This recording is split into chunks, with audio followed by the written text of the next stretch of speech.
టేస్ట్‌లో best, time Everest. ఏంటి ఏమైనా masala add ఇస్తున్నా అనుకుంటున్నారా? అదిరిపోయే టేస్ట్‌తో తొందరగా చేసుకునే స్వీట్ డబుల్ కా మీఠా.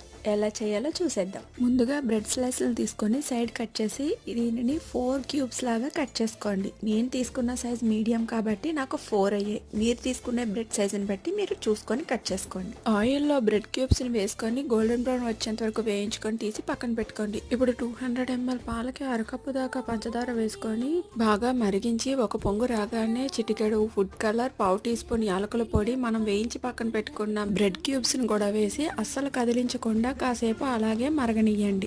ఇప్పుడు స్టవ్ ఆఫ్ చేసి మూత పెట్టి కాసేపు అలాగే వదిలేయండి. 5 నిమిషాలకి పాలన్నీ బ్రెడ్ పీల్చుకొని సాఫ్ట్గా తయారవుతాయి. ఇప్పుడు దీని మీద మనం వేయించి పక్కన పెట్టుకున్న జీడిపప్పు, కిస్మిస్ కూడా వేసుకొని సర్వ్ చేసేయండి.